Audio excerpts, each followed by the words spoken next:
Well, don't let the facts get in the way of a good story. One News. One News was so keen to push a certain narrative in a story on Monday night in their 6 p.m. bulletin that they didn't even allow the facts to get in the way of a good yarn. Let's check it out.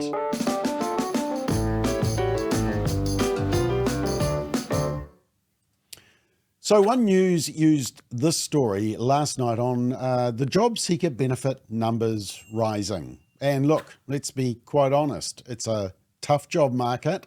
The economy is trying to recover. But One News were keen to show evidence of just how hard it is to get a job. And they said this: the government's target to get tens of thousands of people off the job seeker benefit and into work by 2030 is not on track, as the number of people receiving the support is on the rise. Now, they then rushed off to find an example of what they wanted to highlight. Have a watch of the story of just doing the first part, and I want you to do a fact check. See if you can spot the glaring error. The government's target to get tens of thousands of people off job seeker benefits and into work by 2030 isn't on track. Instead of going down, numbers have shot up, with the Prime Minister today admitting it's challenging. A new personalised plan is now being introduced. Political editor Mikey Sherman spoke to a job seeker who's feeling the strain.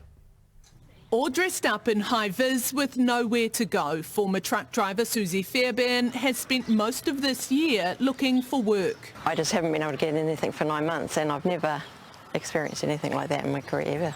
Moving to Napier to be closer to her parents, the struggle to find a job has been devastating. It's just a constant battle. It's just a daily exercise of just endless applying. You apply online, you hear nothing back. I've also got 30 years admin experience, and I've even been trying to apply for that, but it's still nothing. Yeah, look, it is tough looking for jobs at the best of times, but did you see the error? Let me show you again, just a little clip. Dressed up in high-vis with nowhere to go, former truck driver Susie Fairbairn has spent most of this year looking for work. Yes, they searched out an interviewee whose story would fit the narrative. The only problem was that either the interviewee wasn't good at spelling or One News aren't good at spelling. Perhaps both are true, I don't know, but you'll see there, truck drivers is misspelt.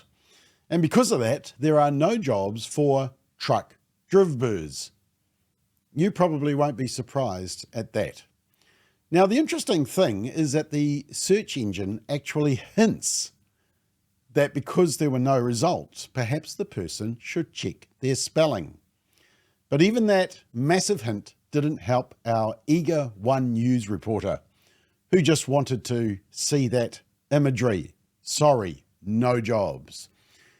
But apparently, if truck driver had been spelt correctly, there would have been 62 jobs on offer in the Hawke's Bay alone. Now, in fairness, maybe there's lots of competition, and that's why the interviewee is still struggling to land an appointment. But of course, to say there are 62 jobs and to show that on screen would ruin the whole narrative. So, are they just pretending that's not the case? Look, if this was me and Family First and we had published something like this with such an error, we would have immediately pulled down the item, corrected the factual written record, and perhaps uploaded a new corrected video. In fact, this happened just recently when I got some fact sheets on euthanasia printed, and someone kindly pointed out that there were 2 or 3 spelling errors still in the document. Well, that was the end of the printing job.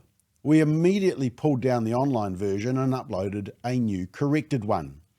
And a new correct version of the fact sheet is now at the printers. Look, this story may have its merits, although in fairness, the government seems to be working overtime to help people find jobs and to hold them accountable to be looking for those jobs. But here's the issue. Credibility is hard won, but it's easily lost, and it can be very difficult to recover. The trust in the legacy media is already at an all-time low. Simple mistakes like this, I think, should be owned and should be acknowledged. Now, I checked just before recording this episode, 14 hours after the story was published, and it's still as originally published. One News could help their credibility by simply putting a correction on the story, at least online, acknowledging that in fact there were 62 jobs available, rather than the message that there wasn't a single job for a well-qualified Napier woman to apply for. Fix the error, but they haven't. Facts matter, credibility matters, trust is vital. The real question from all of this for me is, do you still trust the legacy media?